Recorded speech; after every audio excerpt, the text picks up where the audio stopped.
Hello, I'm Maria, and today we'll look at how to integrate Oxylabs residential and data center proxies with VMLogin. VMLogin is a tool for creating virtual browser profiles, controlling fingerprinting, and developing web automation. Let's start. Download VMLogin from the official website. Check the link below. Get the latest version and install the app following the setup instructions and set up your account. Now, let's configure proxies. Create a new browser profile.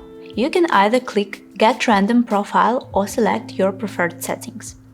After this, click Setting Proxy Server. Enable Proxy Server. To set up residential proxies, choose the HTTP proxy type input pr.oxylabs.io and 7777. You can also use country-specific entries. For example, if you fill in us-pr.oxylabs.io under IP address and 10000 under port, you'll acquire a US exit node. For a complete list of country-specific entry nodes, please refer to our documentation. You'll find the link in the description. To configure dedicated data center proxies, choose HTTP or SOCKS 5 according to your purchase. Enter 60000 as a port. For the IP address, choose one from the acquired list.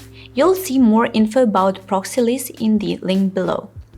To set up shared data center proxies, choose HTTP, enter dc.pr.oxylabs.io and 10000 as port. You can also use country-specific entries. For example, if you fill in dc.de-pr.oxylabs.io under IP address and 40000 under port, you'll acquire a German exit node. You'll see the complete list of country-specific nodes in the documentation below. Authenticate your proxies by entering Oxylabs sub-user's credential. Fill in the username and password. Use the same credentials that you typed in while creating a new sub-user in the proxy dashboard. Now, let's test your proxies. You can check whether a proxy functions as expected by clicking Test Proxy. To complete the integration, save the profile and launch the browser. Congrats! The setup is now complete. You can start using Oxylabs proxies with VMLogin. If you have any questions about this integration or want to learn more about related topics, contact us at hello@oxylabs.io or leave a comment below. Also, if you found this video helpful, subscribe, click the like button and share this video. See you next time!